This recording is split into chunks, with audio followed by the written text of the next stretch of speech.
Gonna be super honest with you. This beer got me so lit.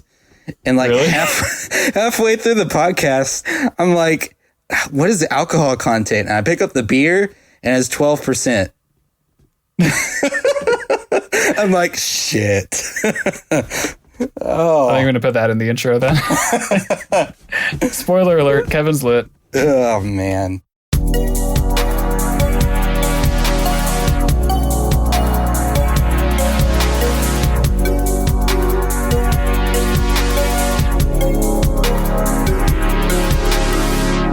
Hello, and welcome to the Interstate Gamers Podcast. I'm your host, Kevin, a.k.a. K-Slugs. My name is Peter, a.k.a. Deal for Real, and I'm also your host. So, as you know, on this podcast... Whoa, wait, hang on. I needed to set the record straight on something. Apparently, according to some outside sources, from the first episode, I said I was known as Slugs, a.k.a. Slugs. But from then on, apparently every episode I've been saying K-Slugs. So I want to set the record straight. I am K-Slugs. And yeah, I just want to get that off my chest. Everyone, if you want to take this opportunity to update your contact info in your phone, you can just pause the episode. We'll sit here in silence for like 2 seconds, and you can just pause the episode, update Kevin's contact info, because we know that you got to do that. Right, right. You have to set your own record straight, everyone. Right. So here's 2 seconds of silence. Yeah, so... And we're back. I just didn't want people, to think that, the first episode was one dude, and then he got canned, and then now here's this guy named K-Slugs, this novice, and everybody's going to be like, I miss the original Slugs, So... Yeah. Anyway, enough about that. The Interstate Gamers is a podcast where we discuss and critique some video games that we've played a lot in our day, or sometimes games that we haven't played so much. Kevin played Zero Mission, the Metroid game, for the first time a couple weeks ago, and I'll be playing a game for the first time as well for an upcoming episode. Keep your eyes peeled on that. And Kevin and I love video games. And if you've heard any episodes before this one, you probably know that already. But before we get into the meat and potatoes, we like to do a little thing where we talk about a different kind of starch, not potatoes, but grain, wheat, to be specific, I believe. Wheatens. And we like to talk about beer. So, Kevin, what are you drinking today? Okay, so cool story about this beer. Maybe not like a super cool story, like our first episide. Oh, the bar is so high on that one. I know. I don't think we can have another beer story as good as that one. But I will say I went and I set out to get the beer that was featured on the Yeasty Boys podcast, known as the Dogfish 120-minute IPA. I believe that was the one they featured on their most recent episode. If you haven't seen that episode, go check it out. Our good friends at the Yeasty Boys. But instead, there wasn't the 120-minute IPA, but this one right next to the 90-minute IPA, which is what I almost got, was this Dogfish Head Palo Santo Marron. It's a wood-aged brown ale, and it is aged in handmade Palo Santo tanks.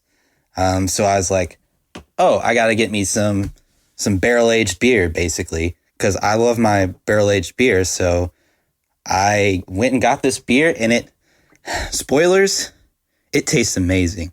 So I am good and ready to go for this podcast. I was honestly expecting you to say, spoiler alert, it's shit. And I was like, oh no. No, definitely not. All right, good. Well, I'm relieved personally. I'm drinking a beer that I'm having for the first time today. Let me grab that bottle real quick. It is a beer from Barcelona. It's a lager. But I believe the name of the brewery is Daura, or Daura, spelled D-A-U-R-A. And the name of the beer is, get ready for it, Damn, spelled D-A-M-M, 2 M's. That's perfect. And this is a Barcelonan beer, apparently. I found it mysteriously on my doorstep, so I just decided to bring it in. And it's really good. And I have my own beer story, but it's not actually related to this one. It's related to a beer I was drinking yesterday, or a beer that I kind of failed to drink. I was at a friend's apartment for our weekly game night, where myself and a bunch of other people gather and play board games and drink beer and stuff. Mm-hmm. And I brought my own beer. I brought the Claymore Scottish Ale, which I think I drank like 2 episodes ago, maybe. And I set it on the kitchen countertop. And I also set my dinner on the countertop because I got a little sandwich from somewhere and brought it over, brought it to go. And as I'm fiddling with my sandwich, I knock over the beer after I've already opened it, and 2/3 of it spills all over the linoleum. No. And I was like, shit. So me really disliking messes, especially the ones that I've made, I got just a whole mess of paper towels, spent probably like 10 minutes cleaning up that beer as thoroughly as I could. I like wiped down the floor with water afterwards and dried it and did all this stuff. And, the good thing is that the others were setting up the board game that we were going to play while I was doing all this. And then at one point they're like, Peter, you okay over there, man? And I was like, yeah, just trying not to be a terrible house guest. Like trying to... but did not succeed. Because it got all over it. It got it splashed a little bit onto like the bottom of the refrigerator and the dishwasher and all this nonsense. I was like, oh, Lord. But I don't believe I did any lasting damage. I think I handled it with aplomb. And so that's the time that I got to drink 1/3 of a beer. Yeah, I get a text last night at I don't even know how late. I was already in bed, and I wake up this morning, and I get a text from Peter that says, when you spill the claymore... no, I got a double text from me that said, when you spill the claymore at a friend's house. I was just like, what? Well, let me explain that. So this happened pretty early in the evening. It happened at 7-ish, but I didn't text you about it until after I'd gotten home. Oh. And so I texted you, and then you said, what? And I thought that it was pretty self-explanatory, to be honest, so I just sent the same text again. Oh, that's awesome. Yeah, that's why I did it. It wasn't like an accidental double text or anything. It was that actually makes the double text that much better. It was me being a smartass is what it was.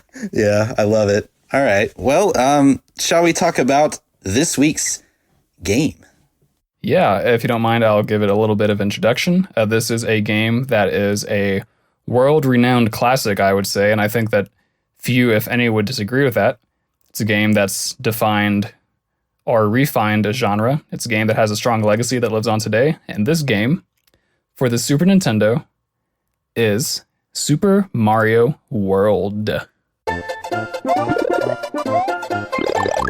Wahoo! Insert sound clip here. So Super Mario World. This is a big bad game. Not big bad as in it's a gigantic game, but big bad in that it's got a strong legacy, which I'd like to talk a little bit about actually before we get into the meat and potatoes. So Super Mario World was released in 1991. It was a launch title for the Super Nintendo, and it was also bundled with the Super Nintendo. So between those factors, it ended up being the best-selling Super Nintendo game by a huge margin.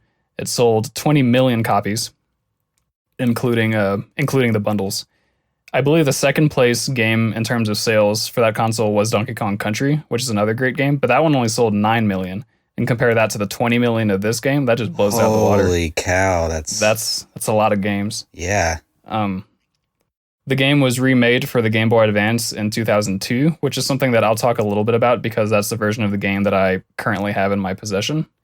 It was part of the Super Mario Advance series where Nintendo basically remade or ported rather some games over to the Game Boy Advance.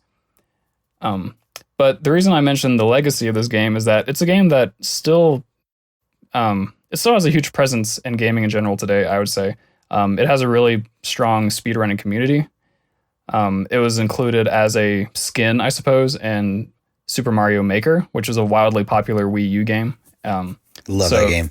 Yeah, it's a game that I really want to play, honestly. But because the aesthetics and assets from that game were included in Mario Maker, it's reached a whole new set of people probably. And in addition to that, there's also an incredibly vast, I don't know if that's the right word, an incredibly strong ROM hacking community for this game, one that I was sort of on the fringe of back when I was in middle school, 10 years ago. And there are some very famous ROM hacks that exist to this day that are featured on AGDQ and SGDQ and all that stuff. So, wow. This game's going to be 30 years old in 3 years here, which boggles my mind, but it's still going strong. It's a really awesome game, I think. And I grew up with it. I still own it in some way on the Game Boy Advance, as I said. But I've been talking a lot. Kevin, I want to hear what you think about just in general about this game, like what your experience was with it, if you grew up with it, or kind of what that situation is.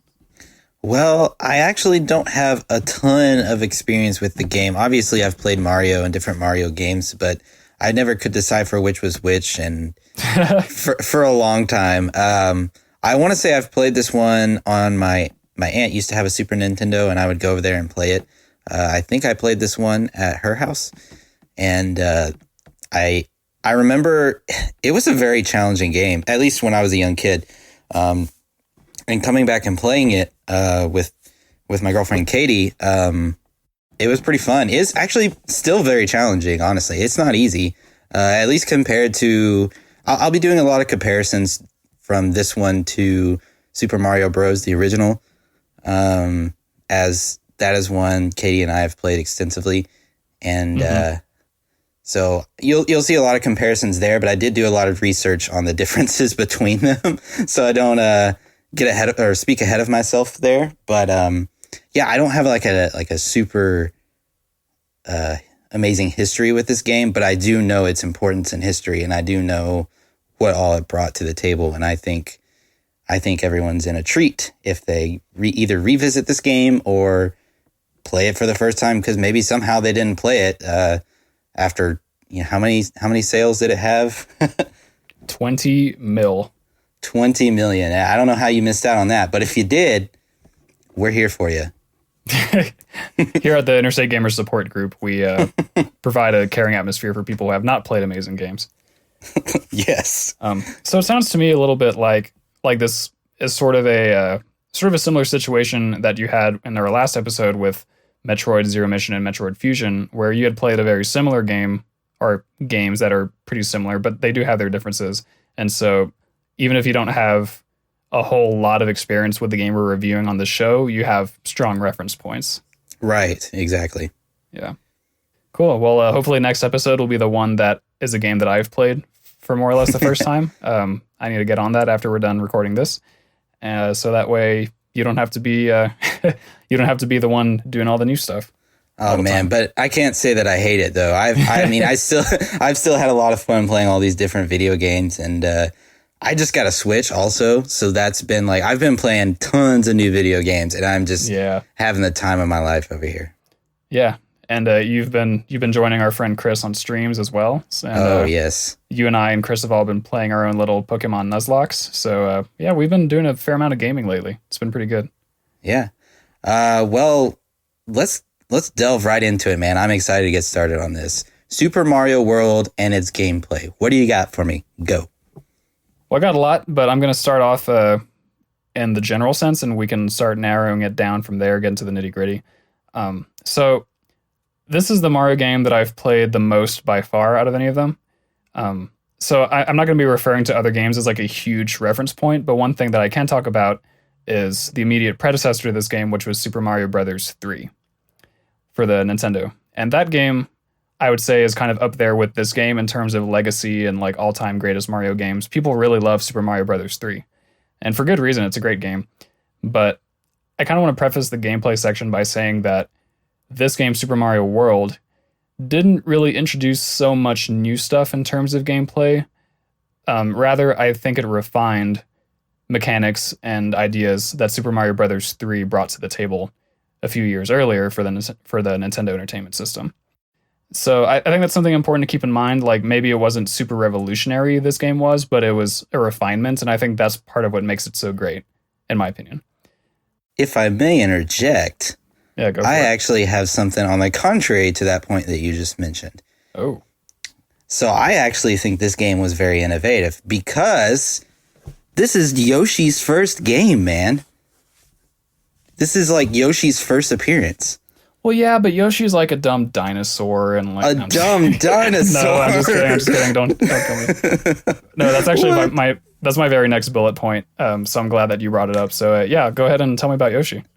Well, Yoshi. Everybody. If you don't know Yoshi, he's a green dinosaur that I would say he's one of Mario's sidekicks. But it was recently confirmed that in this game, when Mario is riding on Yoshi, Yoshi is like a dinosaur that you get to ride, and he kind of eats I say eats, he sticks his tongue out, and these villains get attached to his tongue, and he sucks them back in. I mean, most people know. I would call that eating, yes. But he spits them back out. So I don't know if, for our fact checkers out there, I don't know if eating is the same act. Like if you have to swallow for something to be considered eating. But is haptic feedback the proper term? Yeah, I think that is the proper term. I think that's the proper term. So with Yoshi's haptic feedback, he eats a villain and he spits him back out, and you can use it as a projectile, I believe. He can also run. You can run around and jump on him, and he can take a hit. That's for sure. The only thing he really doesn't die to, or the only way he can really die, and I say die, I use that term loosely because you could just get him again, is if he falls down in a hole, which can happen.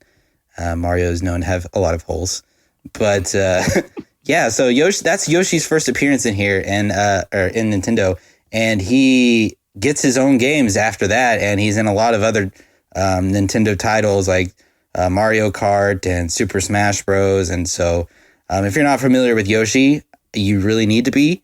But I'm sure most people know who Yoshi is, and I'm just like, everybody's just like, yeah, we know. But that's Yoshi's first game. Not only that, but this game is the first game to debut item storage, man. This... I believe. You sure? Well, because Super Mario Brothers 3, it was different. It was a different type of storage. But in Super Mario Brothers 3, you could collect items in a little inventory, and then I believe when you were on the overworld, you could choose an item to start the next level with. But I don't think it worked the same way like in this game where the item is on screen, it can fall down to you. It wasn't that. So okay. So it is different to your point, but it's not like a 100 million % new. Right. Yeah, no, item storage, basically you can use this, you can get an item and use it in game. I guess that's what I mean, is that was the first time for it to debut. But I guess, it's building off the previous game, like you had said. So I could see how it kind of builds on that. But I still stick with the Yoshi thing.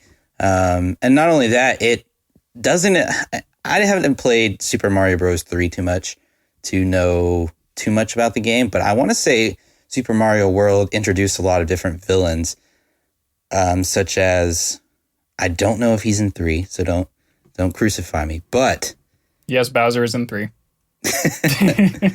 No, the football player enemy. Oh yeah, I think those are new to this game. Yeah, no, I like that. I love that dude. Although they're very hard and challenging to overcome and conquer, but I loved that. I don't know why, I just did. Yeah, they're great. Also, spin jump kind of debuted its way into this game. Yeah, and spin jumping, for people who might not know, is rather than normal jumping, when you spin jump, you can destroy certain types of blocks, and you can also you can stomp on enemies that would normally damage you if you jumped on them regular, like enemies that have spikes on their back, for example. You can spin jump on them and not be hurt. You just bounce off them. So it's a really useful way to navigate. It's I imagine it's something that's used a lot in speedruns, but I haven't watched too many speedruns, so I don't actually know. Talking on my ass here a little bit. But yes, spin jumping definitely important. And I think it was introduced in this game for sure. Fact checkers, let us know.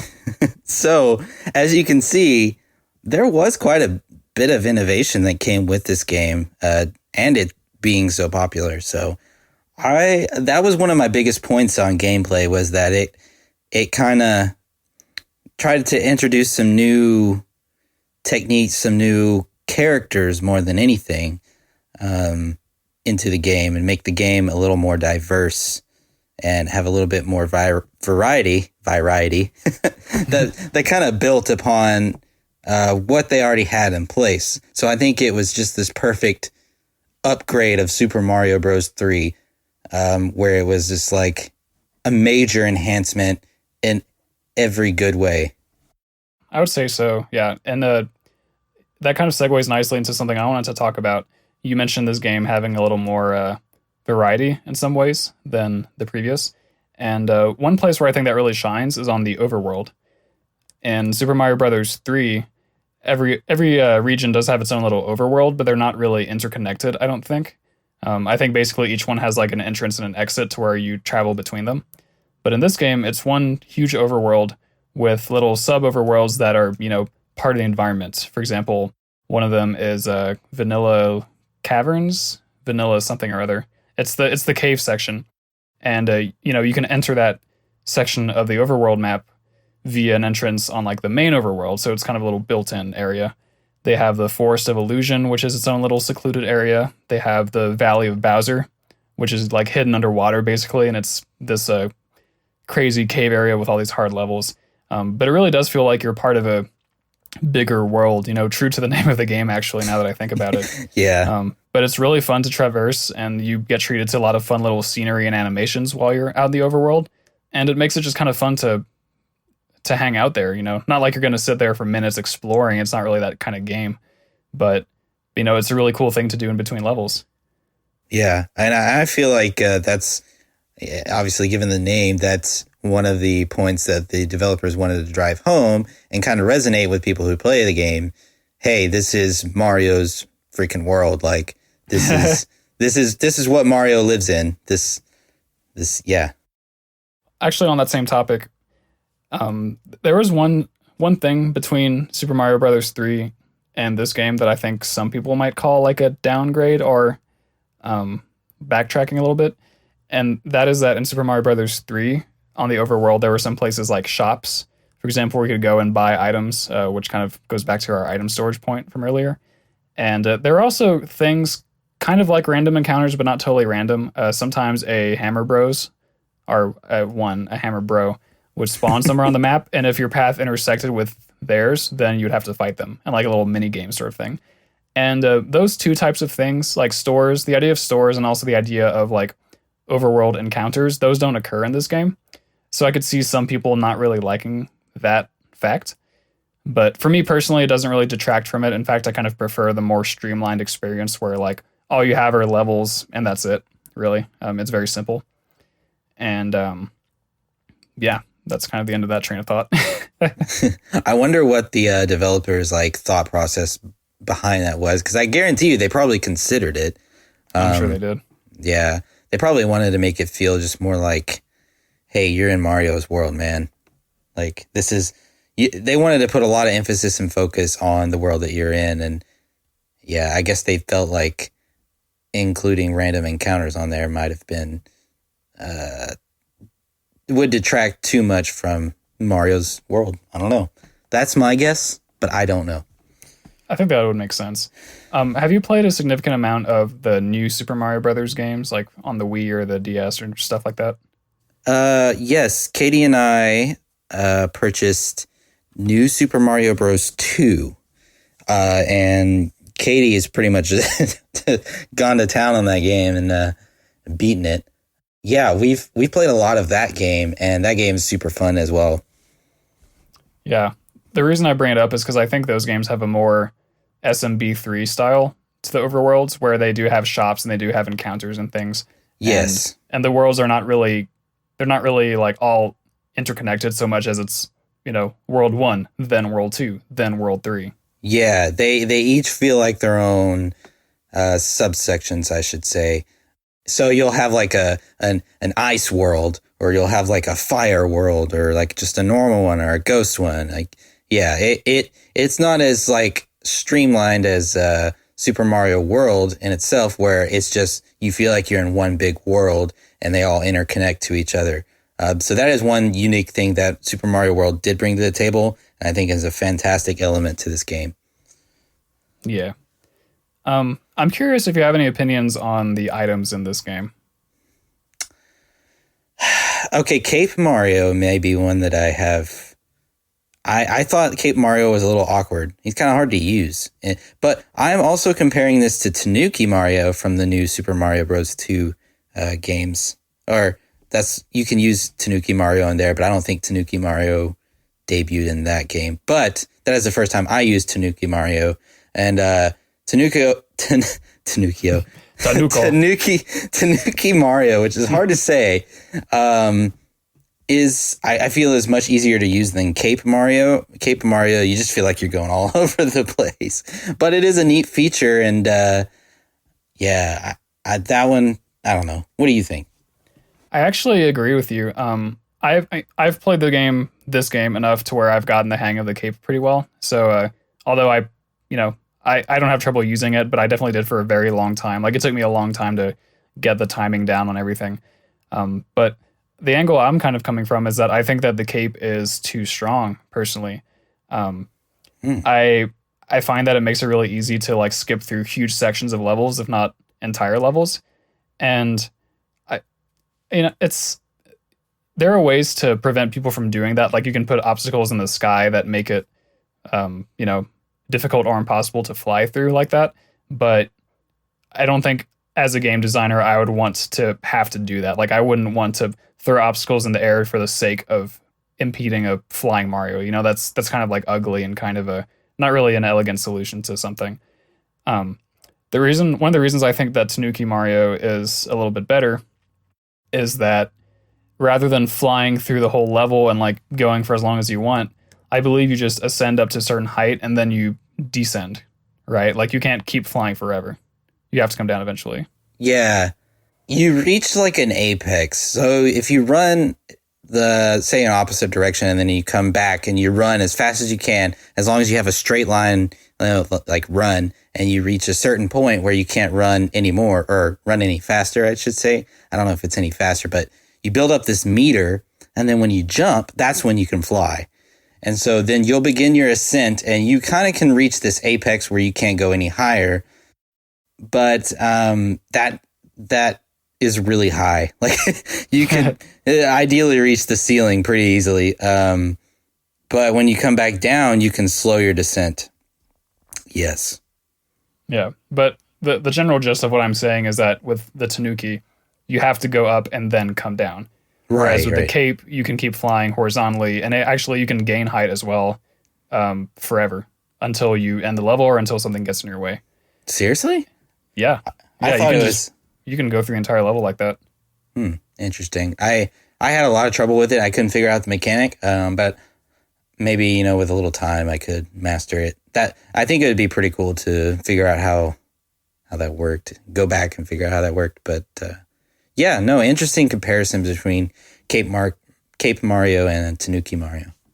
Yeah, because otherwise they're pretty similar. Like you can use both of them to attack enemies and things like that. The infinite flying thing is really the only big meaningful distinction, I think. Yeah. So yeah, just something I wanted to throw out there. See if you had any thoughts on that. Can I talk about one thing that I just didn't like? Go for it. Okay, what's up with the freaking slopes, and why do I have to slip down them? I don't like that. I just want to stay on the slope. It's not that hard to stay on a slope, Mario. Come on, man. Oh, are you saying like when you're standing on a slope, you can't just stand there, like it forces you to kind of slide down a little bit? Yeah, that's kind of annoying, man. I guess that's true. Shit, I never thought about that. Yeah. Does that? I don't know this, but is that in any other Mario games? Not ones that I've played for sure. I mean, it might be in SMB3, but I haven't played that game in a long time, so I can't say if that's like a holdover or not. Regardless, terrible mechanic in my opinion. But I had when I first found that out, I was like, oh, are you serious? Because, like obviously I died as something that I thought I could just stand on the slope and figure something out.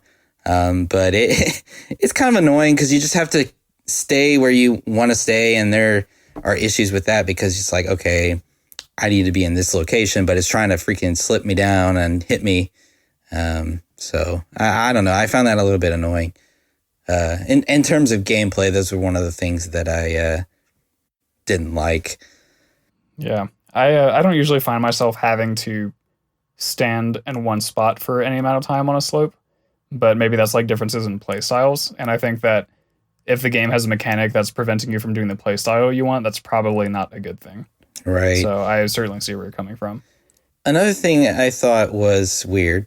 Saving I thought was pretty odd how that worked. I couldn't find a very set way in how it saved the game. Maybe you know this. How does the game work in terms of saving?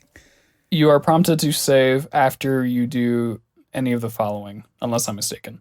One is if you complete a Switch Palace, which there are only 4 of, and you can only do those once, so that's not really significant. 2 is if you beat a Ghost House, then it prompts you to save. And then if you beat a Fortress or a Castle, it also prompts you to save. Oh, okay. That makes sense. Okay, because Katie and I were like, okay, I don't know why we saved here when we were in the Ghost level. And we were like, I have no idea why we just saved, but we did. So that was something I thought was rather odd. But I do feel like not only does the odd, but like rare saving of the game make it more challenging. Well, actually, that's my only point. It does make it more challenging, but at the same time, it's kind of like when am I going to save? You know, like I guess if me going into it not really knowing when, and Katie started playing it first, so she may have been introduced to that better. But when I picked it up from where she was and I started playing, I saved at a random ghost level, and I didn't know why. But now that you've informed me, I know why. But yeah, I thought the saving was a little odd. It would be cool to save it at any point, which, we had a 3DS, so I can save it. I can create save states, which we did use because we needed to beat it in a timely manner. But saving the game naturally does make it a little bit harder and more challenging. So for any gamers out there who are looking for a challenge, Super Mario World is your game. Yeah. The save point is really interesting, and actually that segues really nicely into my little section that I want to do, where I want to briefly compare the Super Nintendo version to the Game Boy Advance version, because there are some pretty significant differences. But before I do that, I want to say really quickly, I'm not sure I emphasize this enough, but this is like my favorite Mario game. Okay. Let the record show. But the main reason for that actually is because of the physics in this game. This is something I've said probably 3 times on the podcast already, but I prefer platforming games that aren't very floaty. And I think most Mario games are floaty to an extent, except for this one. In this one, you jump and you fall. Yeah. And in this one, you run and you don't keep your momentum like forever when you stop running. You stop pretty quickly. And it just feels way more responsive to me than any other Mario game I've played, including some new ones. I haven't played like every single Mario game ever, but I've played like 1, 2, 3, this one, a couple of the new Super Mario Brothers games. And to me, this game just feels the best. And that's one of the reasons why I continue to play it to this day. It's because it feels good. Yeah. To your point, I actually read, I came across in a review of this game. It was a user review. And this person had said that this game is the most fair video game because if you die, it's your fault. That's what he says. He says, if you die, it's your fault. You could have done something to prevent it. Like, it is the most true and pure game in terms of gameplay and fair, which means it is going to be challenging. So that kind of, and when you tell me that, I kind of go back to that review and I could see that thought process there. That's like, okay, this is a very fair and true game in terms of gameplay. I find that statement about it being the most fair game, I find that pretty hard to like quantify. And I don't know if I would call this the most fair game ever, but I generally agree with that. I feel like there's not all that much bullshit in this game. Then again, I've been playing it for years, so maybe I've gotten used to any bullshit that's in the game. So fact checkers, let us know. Is there bullshit in SMW, yes or no? And I think that's meant to say that there's not a lot of gimmicks that you don't already know about. Like, there's not a lot of things in the game that's like, okay, I just died because of, like you said, bullshit. Like, you know what I mean? Yeah. So I think that's the point he was trying to drive home. And this may be his favorite game in the entire world because this user gave it a 10 out of 10. So, yeah. But I did like that point that he had mentioned, it being a pretty fair game at the very least. And I can really see that. And I do like the fact that, he's not as floaty. Although sometimes I kind of like the original Super Mario Bros. Floatiness a little bit. I don't know. I kind of like how you can kind of float over a little bit. It seems a little less realistic, but yeah. Well, I only like to play the most realistic video games possible. Right. Like Star Fox 64. Oh, right, yeah. Metal legs are the way to go. Talking animals in space. Do you have more gameplay points you want to make before I do my Game Boy Advance comparison? No, actually, I think I've hit pretty much all my gameplay points. So go right ahead. All right, I'm going to try to do this quickly because we've been talking about gameplay for a long time. So Game Boy Advance version. Probably the biggest change is that they added the ability to play as Luigi at any time. In the Super Nintendo version, you can only play as Luigi when you're playing a 2-player game. The second player will control Luigi. But it's literally just a palette swap of Mario. Like, same body shape and head shape and everything. It's really weird. In the Game Boy Advance version, you can play as Luigi in single-player mode whenever you want. They both travel around the map together. Right. And Luigi looks different because, spoiler alert, he's a different person. And he jumps and kind of does his little flutter kick like he does in Super Mario Brothers 2 and in more recent Mario games. Like, they usually have him doing the flutter kick pretty faithfully. So he controls differently. He's very much more floaty, or he's much more floaty than Mario is, and you have to play pretty differently to play as him. And that's a really great way to add some variety if you want. Personally, I prefer regular Mario, but Luigi's cool too, and I enjoyed playing as him for a long time. Katie loves Luigi. She wanted to buy these beer glasses the other day when we were at GameStop. Mario and Luigi. I said, well, which one would you drink out of? And she said, oh, Luigi, definitely. I was like, oh, okay. Makes sense. I love Luigi. Luigi's great. So that's probably the biggest difference. Another really big one, but a little more subtle, I guess, is that what's the best way to phrase this? So you talked about the item storage earlier. And the way that it works in Super Mario World is that whenever you get hit, assuming you're not like the most basic Mario, if you have a power-up of any kind, whenever you get hit, you go back down to small Mario. Mm-hmm. Now in the Game Boy Advance version, if you're just Super Mario, so you have the mushroom but nothing else, you get hit, you go back to small Mario. But if you have the Fire Flower or the Cape, you go to regular Mario, or Super Mario, the big one, and then you can get hit again and then go to small Mario. So they basically give you an extra hit in some situations in the Game Boy Advance version, which makes it a lot easier. Okay, yes. This is a point I was trying to confirm with, I think Chris, maybe? Our fellow boy Z-Link. I can't remember. Maybe it was on stream when we were streaming on Twitch. But I was observing that, and I was like, okay, I go immediately, no matter what state I'm in, to small Mario. And I was like, I'm pretty sure in other Mario games that I've played, I've gone to Super Mario, and then like if I had a Fire Flower or something like that, I would then go to Super Mario, and then if I got hit again, go to small Mario. So I'm glad that you brought that up because I wasn't sure why or how or when that actually occurs. So that's cool. Yeah, it threw me for a loop because I played the Game Boy Advance version after a long time of not playing the original. And then I went back to the original and I was like, oh, am I going crazy or is there a difference? And then I, did it side by side. I was like, oh, there is this pretty significant difference. Yeah. So another thing that makes this game easier, actually, too, on the Game Boy Advance version, is that whenever you save in the Game Boy Advance version, your lives, your power-ups, and your score are all saved whenever you exit. So you come back and you have, 13 lives, and you have the Fire Flower, whatever it is. So, of course, when I 100%ed the game, my very last act as Peter in Super Mario World was to get myself the cape with the Fire Flower in reserve. And then I got myself a Yoshi. And then I went and I got 999 lives because there's a place where you can farm really quickly. You can get 14 lives in a few seconds. And I did that over and over and over again until I got 999. And then I went to a place on the map and saved and quit.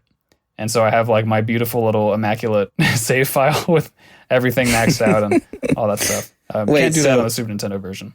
How many lives can you get? 999. Oh, sick. Yeah. I don't know how many you can get in the Super Nintendo version. The last thing is that in the Game Boy Advance version, you can save anywhere at any time. Oh, that's amazing. Yeah. That's interesting because we're playing it on the 3DS, and I guess we're playing the Super Nintendo version on the 3DS because we can't save it anytime. So, yeah, I think that about does it for gameplay. Yeah, I think we've covered all the bases. So let's just go straight to our ratings for gameplay then. What you got for gameplay? Gave it a hot, fresh, low calorie, yet somehow chocolate filled 5 out of 5. 5 out of 5. Somehow I knew. That low calorie threw me for a loop, but somehow I knew. Well, I gave, on my rating scale, I gave it a 90. So pretty good for me. Yeah, I would say so. Cool. Well, let's move right on to aesthetics, man. Aesthetics. So I will start off by saying, and we'll just go straight into visuals. Compared to Super Mario Bros. 1, 2, and 3, these visuals are amazing. They switched to the rounded textures versus kind of the square blocky ones, and then they kind of upgraded the the colors of the game, so they're more bright and vibrant. I don't really remember what consoles Mario Bros. 1, 2, or 3 is on, so I'm not sure if that has to do with the SNES technology versus the NES. Yep, that totally does. Okay, that's what I thought. Because you can instantly tell with World versus Super Mario Bros. 3. Like, it is an amazing upgrade.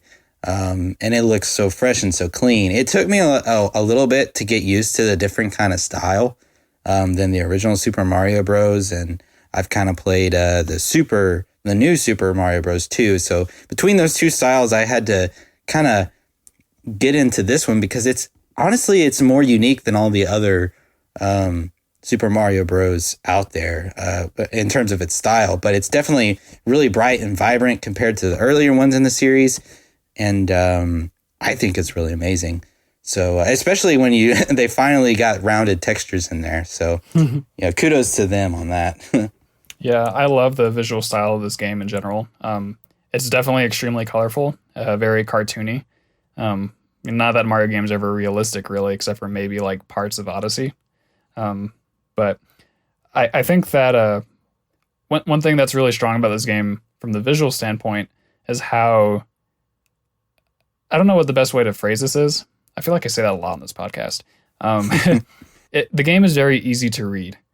And by that, I mean that everything's very distinct from each other. There's nothing really ambiguous that I can think of, at least. And this is, it doesn't sound like a huge deal, like, oh, a game where you can tell what everything is. Like, shouldn't that be standard? And yeah, it should be. But there are some games that have visual styles that make things a little bit ambiguous. And the example that I'm thinking of right now is Donkey Kong Country. Because in Donkey Kong Country, you have a level that's basically drawn over like collision surfaces. So in that game, there are some parts where like a ledge maybe ends a little sooner than you think because the artwork and the collision box aren't like totally one-to-one. In this game, that never happens. In this game, like the edge of something is the edge of something. And like it's extremely clear. And it makes it easier to do some of the trickier platforming, I think. And again, I don't think this is unique to Mario games. And it's not unique to this Mario game, but it's just something that I think we should think about because there are some games where it's not the case. Right. Especially during that time. Yeah. Like you had to go out of your way to make that happen, I assume. Old Man Plumber seems to be looking good, dude. He ages pretty well. Yeah, he really does, doesn't he? Doesn't look a day over 32. I think that's how many years since Super Mario Brothers came out. He seems to be getting younger and slimmer every time, so kudos. It's all the tennis he plays. Another thing is that I love the backgrounds of the levels in this game. They're super geometric. They have a lot of like interesting shapes and patterns that emerge from the background. They're very colorful, just like the rest of the game. And this isn't a big deal, really. It's just that it's something that I really personally enjoy. I think I just love the geometric nature of the backgrounds. What's interesting is that when you ROM hack this game, you see that there are certain palettes for levels that were never used in any of the final levels. Like there will be foreground and background colors that look really nice that someone designed, but they just never appear in the final game. And it seems kind of like a waste, actually. Like there were some really cool colors. Like you had some that had bright green foregrounds and like dark purple backgrounds and looks super cool and weird and like, oh man, I wish that this was in the original. Yeah. But, yeah, I don't know, just a little Peter rant there. I love the backgrounds in this game. Yeah. Yeah, no, I agree with you. And I think another thing to consider is like think of the time frame, right, of these Mario games, and think, okay, you've gone through, let's say you're a big Mario fan at this day and age when Super Mario World comes out. You've played Super Mario Bros. You've played Super Mario Bros. 2 and 3, and everybody's like hype on Super Mario Bros. Then Super Mario Bros. World comes out, and you're like, oh my God, this game looks amazing. Like, in comparison to those other games of Super Mario Bros., it takes it out of the park on this one. So I think the visuals are amazing. I think they are too. It sounds like you kind of reached the end of your segment there. Is that right? Yeah, no, actually, that's all I really have to say. I can't, there's nothing I can even complain about. So that's good. I have two little things I want to say before I finish my visuals section. Yeah, go ahead, man. So one, this is another Game Boy Advance difference, but in the Game Boy Advance version, they add a little black gradient at the very bottom of the level, where the background is, to indicate that beyond that point you die. Like, that's the void. Does that make sense? Like and where the bottomless pits are, they have a little slight gradient that shows like that this is the pit. I never noticed that. Yeah, well, that's because you're playing the Super Nintendo version, and the Super Nintendo version doesn't have that. Oh, okay, yeah, you're right. Which, I mean, it's usually not a problem, but there are some instances where maybe you're not sure where the bottom of the level is, so you're not sure if you're jumping off of like a, of like a bottomless pit, or if there's land below you, or whatever. So that little touch in the Game Boy Advance version makes it kind of nice.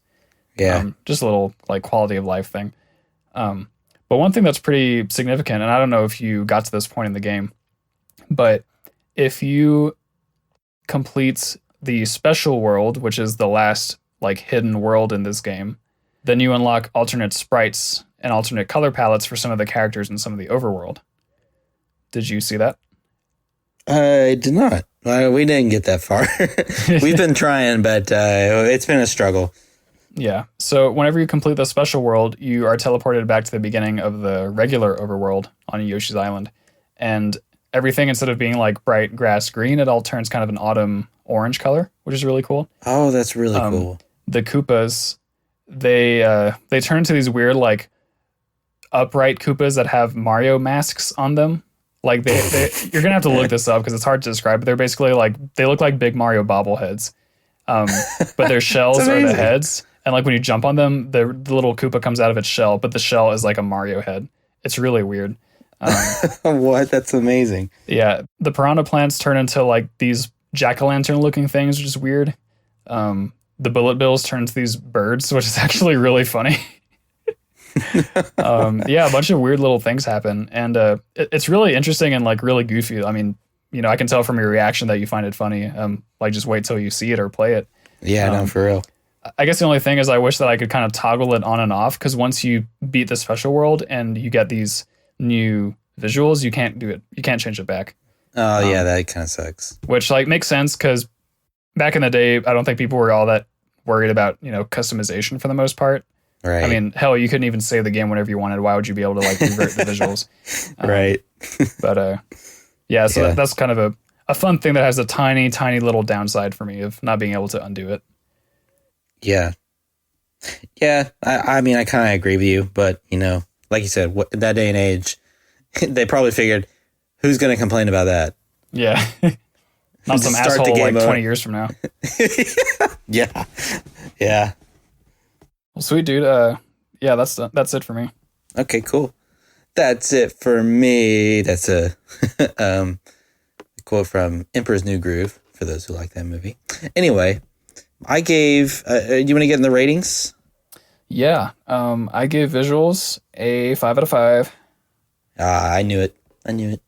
Well, actually, okay, historic moment here on the IG podcast. Shit. Yeah, you're not ready for this. So I believe this is my highest rating for visuals in a game on this podcast. I gave it I'm not sure on that. So for our fact checkers out there, you know how we have our good and true fact checkers. I really fumbled that. But Yeah, you did. For visuals, I gave it a 97. Oh, yeah, dude. Shit.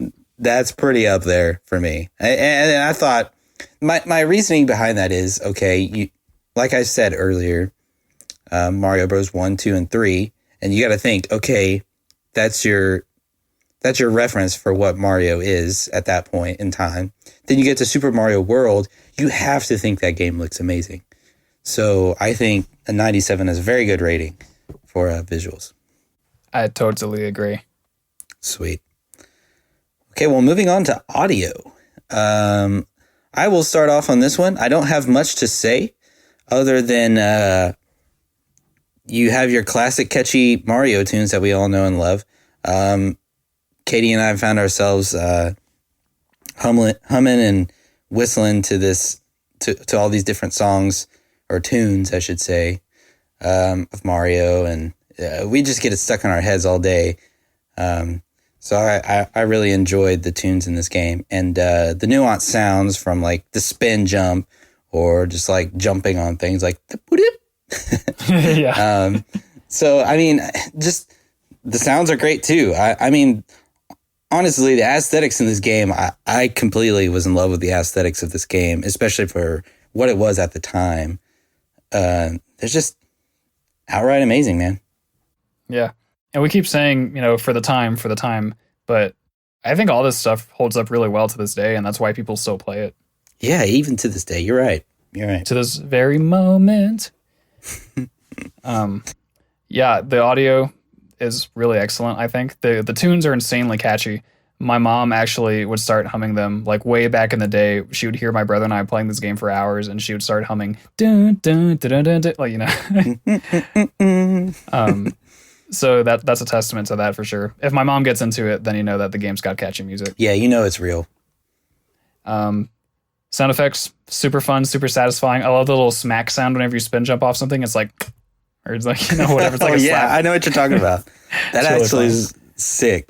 I do think the jump sound is kind of annoying, and there's hard evidence of this, which is that while Kevin and Chris were streaming one day, Katie was playing Super Mario World in the background. Yeah. And they were like, oh, I wonder if Peter can hear the game. And I was like, I can literally hear it every time Katie jumps. But that was funny. Very small complaints, and otherwise amazing sonic landscape, as it were. Yeah. I think for me, when it comes to video games and audio, songs and tunes are great. But what really like gets my attention personally is like the sound clips of like the actions of what you're doing, like jumping or, and that may suck for you or something like that, or jumping on things or, just the nuanced sounds of the games. I really enjoy those. So I don't know, that resonates with me well. If you have a game that has good sound bites for whenever you do an action, you've got me hooked. I mean, I'm all ready to go. Now, you can't have just silent background, because then it's just kind of like, okay, this is kind of weird. Like, it all meshes together. However, that resonates with me the most when it comes to that. Yeah, sound effects are important, man. People might overlook them or not think about them consciously, but you have a game with sounds that are lackluster, and you're going to notice it. Yeah. Have you seen, I know you don't have Mario Maker, but you've seen Mario Maker, right? Yeah. You know how you can set... Oh, I think I know where you're going with this. When you can like hit something and it goes, oh! That's just hilarious. It's super obnoxious. And, if it was any other normal game, I'd be like, this is awful. But you could set the sound effects to anything that you hit, really, to whatever you want it to be. And people set it to the most ridiculous things in that game.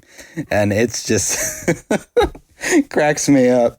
So I think in general, Super Mario Maker is a study in excess and the ability of people to have literally no taste. Because Nintendo gave you all the tools and you went and made this abomination with like confetti and children cheering and 20 Bowsers stacked on top of each other, Jenga style. And, dude, I've always wondered if you had Super Mario Maker and I had Super Mario Maker, what kind of levels you would make and how much fun I would have playing them. Mine would have like perfectly aligned everything. Yeah. I wonder what kind of levels I would make. I would kind of go for like some cool stuff, but also out of the ordinary, I would think. Yeah. Like a level that has one cool gimmick instead of like 30 terrible gimmicks. Yes, yeah, exactly. I would be like, okay, I'm all about like going outside the box every now and then, but that's just me. Anyway, I want to go inside the box and talk a little bit more about audio just for a sec. Okay. So another Game Boy Advance difference. I know I'm full of them. Actually, Nintendo did this with some other Game Boy Advance games too, like some Zelda ones. But in this game, Mario and Luigi like have little voice clips. For example, whenever you get a power up, they go, "Woohoo! Just what I needed," and they like make little grunts of pain, like oh, whenever they get hit by stuff. Yeah. And a bunch of other little things, and it's kind of annoying that they did that in the Game Boy Advance remake. I don't think it was necessary, but I think they were kind of having fun with like adding little things here and there to their remakes. I think that's kind of what they were, experimenting with, and it turned out really well for the most part. Just some little missteps here and there, maybe, in my personal opinion. That seems really out of place for that game in particular. Yeah, because it's like simple in some ways. You like, wouldn't think that it would come from a Mario that looks like that can't move its mouth, right? I guess that's true, yeah. So like the 3D model ones, it makes sense, but like you're taking the Super Nintendo game where you have the context of we didn't have these kind of audio clips and if we did, it was just really weird. To now you're you're doing that. Okay, well, cool. I guess that's whatever you want to do, man. Yeah. The very last thing I want to say is that I do wish, in my heart of hearts, that there were just a few more tunes, a few more unique music tracks.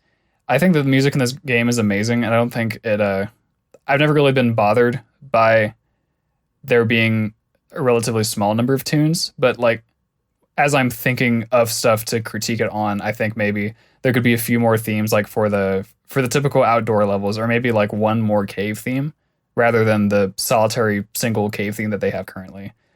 Just a little personal thing. Yeah, I get that. That makes sense. But again, not really a problem because the tunes they do have are just so catchy and so good and yada, yada, yada.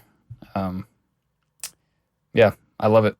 Yeah, I found myself to be pretty satisfied with the tunes that they had in it. However, that being said, I haven't played the whole game, so that might be like, it might grow on me to like, it might be like, okay, I wish you had more. But I agree. I see where you're coming from. Yeah. I do want to say I love the credits theme. I don't know if you've gotten the credits yet. No, but, I'm not that good, Peter. Come on now. We haven't beaten the game. Okay. Well, you could have just said that, like, oh, we haven't beaten the game. Boom. Anyway, yeah, credits theme is really good. So if you do beat the game sometime, you can look forward to that. Yeah. And that does it for me. Cool. Well, let's hear your rating, bud. Well, thought long and hard about this one. Mm-hmm. It's kind of jumping between a 4 and a 5, but you know what? I'm gonna give it a 5. Oh, so far, Super Mario World is the perfect game. So far. Will it continue? Tune in to find out. Tune into the next segment. Yeah, no, I gave it a 95. I think I think it's pretty good. It might also be, for fact checkers out there, again, you're busy this episode, I know. But I think that might be the highest audio, if not tied for the highest audio. Because I want to say Star Fox was pretty up there as well. But yeah, no. Cool. Can I move on over to content? Yeah, give us that segue. You know I'm all about that content. I know you are. Well, I'll start out by saying that I believe this game is a very good length. If you're really good at the game, you can tear through it kind of quickly. There are shortcuts you can do by means of hidden exits and the Star Road and other stuff, where you can get to Bowser very quickly and beat the game very quickly. That's like actually its own speedrun category. But in general, there's a lot of levels in the game. There's a lot of game to play. Yes. Especially once again, given the time frame or time period. And that is all that I need to say about the length of the game. It sounds like you kind of agree. Do you want to elaborate a little bit? Yes, I actually did some research. Ooh. How about that? Do you know exactly how many levels there are in Super Mario World? I think I know how many exits there are. Okay. I believe there are 96 exits. Yes, that's basically all I was going to say. There's 96 exits. Hell yeah. So you got it right on point. So combining normal and secret exits, you get a total of 96 different exits or practically levels, so to speak. So, yeah. It's probably like 60 levels or something. Yeah. Somewhere around there. But you get my point. There's 96 different like areas to explore. Yeah. So I agree with you. There's definitely enough for you to do in this game. Not only that, but the bonus areas I think are really strong. You have Star World or Star Road rather, where it's an area kind of in space in the shape of a star, and you can teleport there by unlocking places on the overworld where you can teleport to and fro. The levels there are pretty challenging. They require you to do certain things that maybe you don't usually do in many of the regular levels, so they kind of stretch your brain a little bit. And when you beat the entirety of the Star Road, then you get to the Special World, which has the hardest levels in the game, hands down. They are really challenging. And like Star Road, they do introduce some new and creative ways that you have to use Mario and use items and such. But it's a really, really satisfying reward for the end of the game. You know, you can get to them before you beat Bowser or after you beat Bowser. It's kind of flexible. But Right. In the event that you have beaten Bowser already, you can go to the Star Road and get this new content, and then go to the Special World and get even more content that's like way more challenging than anything else. And I just think that's a huge strength. It ends on a really strong note in that regard. It ends on a strong note with Bowser by himself, but then if you have the wherewithal to go and do the additional worlds, then you get even more content, and it's great. Right. No, yeah, I completely agree with you. I think you could play this game for a very long time and be entertained. And that speaks for itself. Yeah, and another way that you can do that is that you can impose your own challenges on yourself. Like it's one of those games where you can go out of your way to avoid power-ups if you want to, which is something that I did once on Twitch. You can there are switch palaces that activate certain blocks that help you out. If you want to, you can pass those up, and that doesn't make a huge difference, but it is a little thing where maybe some things will be harder. You know, that's a little challenge you can give yourself. You can play it differently. Yeah, you can speed run it if you want to. Like that's another way you can challenge yourself, like with almost any other game. But yeah, I mean, people continue to play this game for a reason, and we've said that several times, but it's just so true. Yeah, people will be playing this game 1,000 years from now. You heard it here first. On the Interstate Gamers podcast. When they archive this podcast, they will know, and they can reference us on whatever social media exists at that time. 1,000 years from now, you can follow us on Twitter at the IG. Oh wow, the IG_cast. Oh boy. Anyway, the only thing I really wanted to, you kind of touched on like the different levels and the length of the game. That was one of the things that I wanted to talk about. But another thing is basically something I've kind of already mentioned. Some of the things I've already mentioned. I mentioned there in regard to the gameplay, what they brought to the table, but the mere fact that they brought a lot of characters such as Yoshi and like the football player enemy, or I'm not sure, but is Cape Mario, is that the only one that like exists in this one? I think it's the only new power up. Yeah, that's what you're saying. Right. Yeah, that's what I'm trying to get at. So they brought in Cape Mario and things like that. They brought back the Koopalings from Super Mario Bros. 3. We all love the Koopalings. Who doesn't love the Koopalings? If you don't love the Koopalings, Peter, you know, I completely missed on that. But I'm glad that they did bring them back, because it kind of gives you more importance to each kind of, I want to say segment or world that you're trying to, or level, I should say, that you're trying to accomplish and get past. You're like, oh, I got to fight this Koopaling at the end of this world. Or I'm excited to fight the next Koopaling. Until you finally get to Bowser and you're like, okay, you know, Bowser's the bad, Big Bad Koopa at the end, you know, King Koopa. I mean, what more could you want? But, you know, I really like the content that it brought in terms of the players and the innovation to the gameplay that it brought. I think it just added a lot to the game in terms of that. Yeah. It is a little bit unfortunate that some of the Koopalings are recycled in terms of how you fight them. Like, for example, the first and the last Koopaling, you fight them the same way, and there's like 2 or 3 others that share things like that. Yeah. But again, you know, the time it came out, limitations, you know, all that sort of stuff. Yeah. And the Koopalings have never been complicated. They've never been like hard to beat, if I'm being honest, in any game. But yeah. Yeah. One little thing that I want to mention, this is another fun Game Boy Advance segment. So the Game Boy Advance version has a progress tracker screen where if you're on the overworld, you can press select, I think, and it displays all of the levels that you found. It displays whether you've gotten all of the dragon coins, which you might know as Yoshi coins. It keeps track of how many of those you've gotten in each level and like whether you've gotten all those secret exits or not. Right. It's really cool. It shows you your total gameplay time. And when you 100% the game, you unlock a feature where you can teleport instantly to any level by pulling up that screen and navigating to the level you want and pressing A, and you just teleport there. Oh, and, that's nice. Yeah, and it's something that I totally wasn't expecting. I don't even know how I found it. It doesn't tell you that you gain that ability. It just kind of, there's an arrow that appears on the screen where there wasn't one before, and you can move it up and down to select a different level, and it's like, oh, I couldn't do this before, could I? And I pressed A, and then I teleported. It's like, whoa, this is crazy. Like, I didn't know that I unlocked this thing, but I did.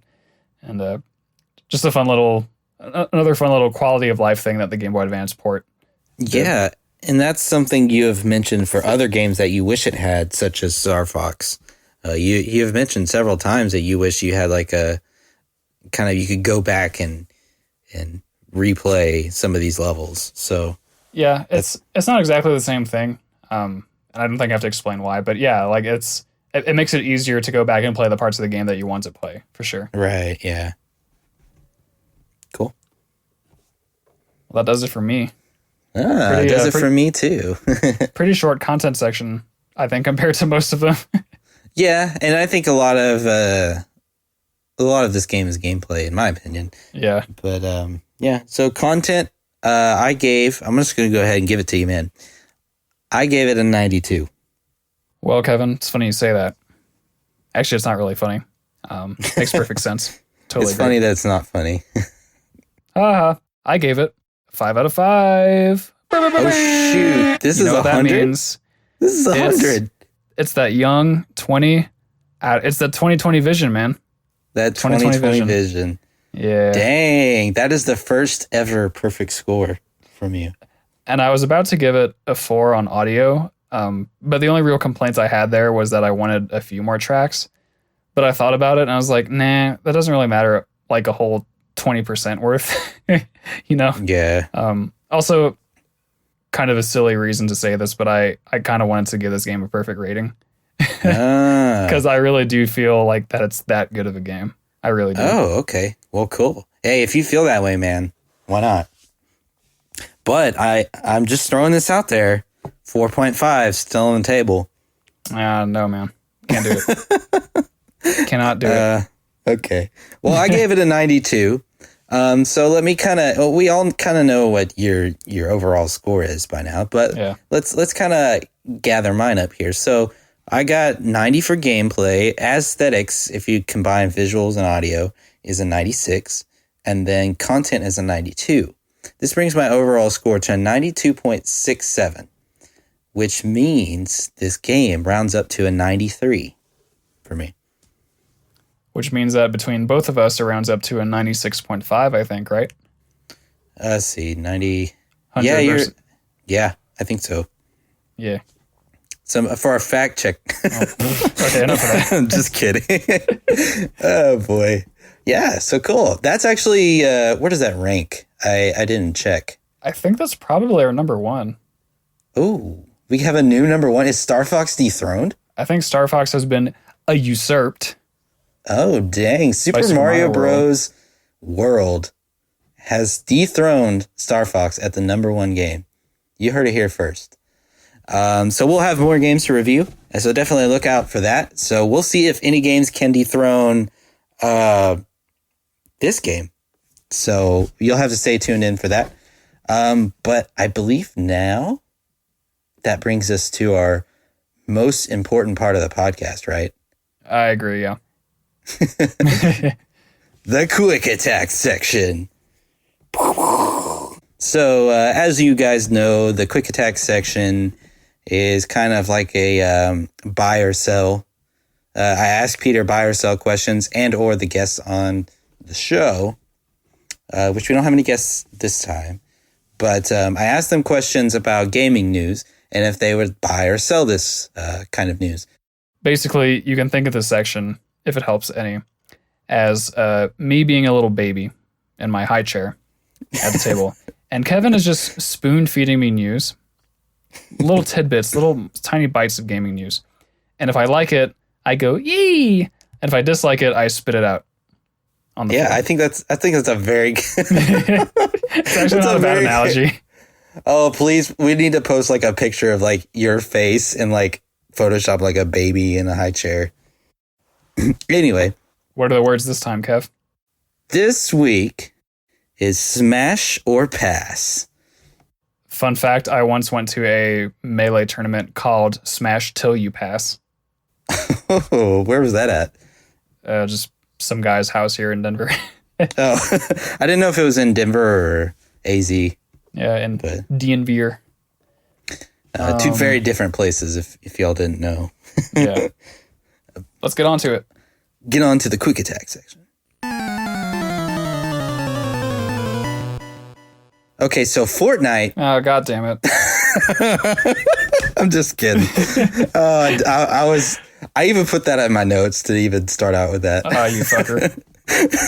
That's a good one. Peter's tired of my Fortnite news. But anyway, Nintendo announces a new Super Smash Bros. Along with an invitational tournament at the E3 conference this year. Are you smashing or are you passing? Literally smashing. Yeah. Literally. Okay, so Peter also, on a side note, Peter and I also have a side bet on whether or not this will be a port. Definitely won't be a port. The announced invitational tournament basically confirms, just about, I mean, we don't know for sure, but in my mind, basically confirms that it's most definitely not a port, and I will probably be buying Peter, I think it was dinner. Of a minimum $10 value, yes. Oh, okay, yeah. So next time Peter comes in, I definitely, well, it remains to be seen, but I'm pretty sure I owe him dinner. So thanks, Nintendo. Yeah. Thanks. I'll give you a whole dinner. Ooh. Callbacks.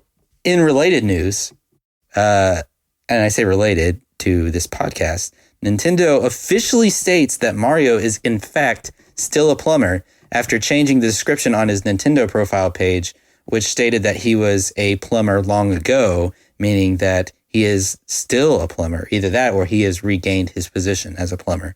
Are you smashing or are you passing? I'm smashing, man. I think that being a plumber is an integral part of Mario's identity. We can't let the up-and-coming generations forget his origins, and not just his origins, but where he is right now, because he's obviously still a plumber. So, right. Gotta keep it 100 with the fans. So, right. Smash for me. I like that. Okay, cool. Well, going on to our next fact.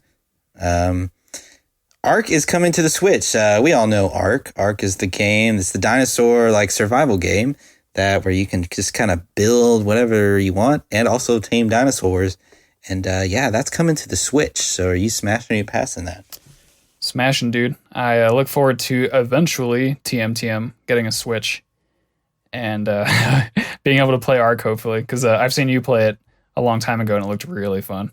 Yeah, and I think you and I being able to play Ark would be pretty dope. That would be awesome. So, and really just any Nintendo game together. I think it would be awesome to play video games with you wirelessly over the internet once again.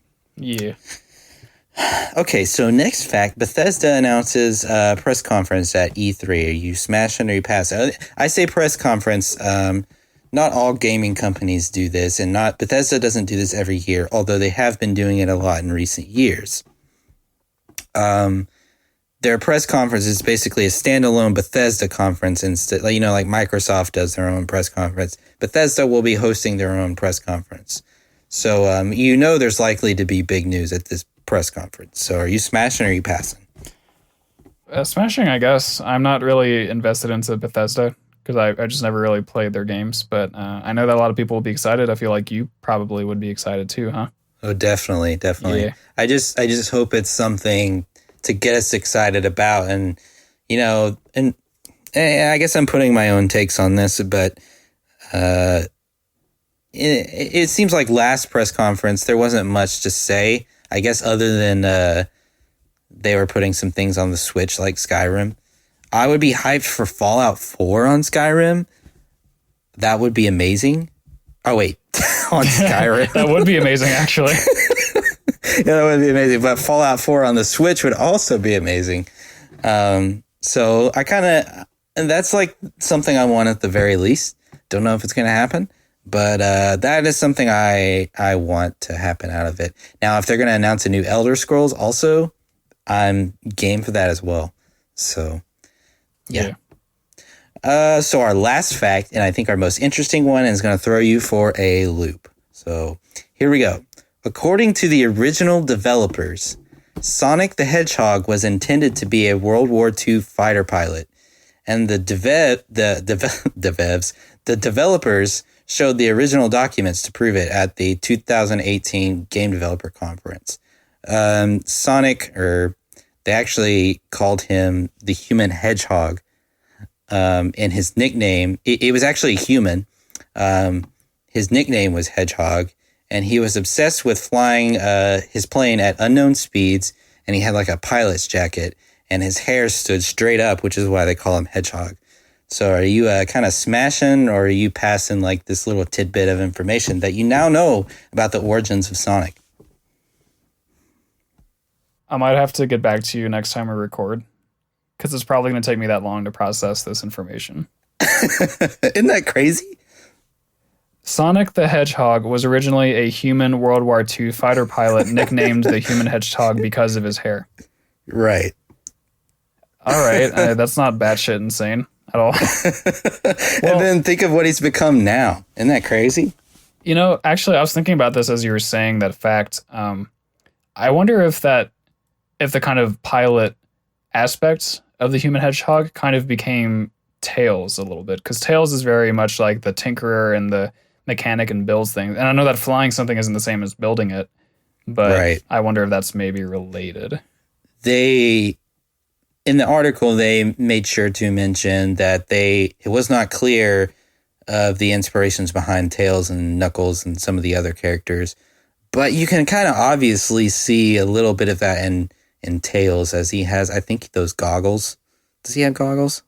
Sometimes, I think. I'm not really sure. I'm not a big Sonic person. Right. But he flies with his tail. So, I want to say there's some inspiration with Tails in there. But man, that's nuts. I know. I read that. I was like, no. Cool. Well, so are you just going to get back to us on the next episode or what? Yeah, I think I need some time to ruminate.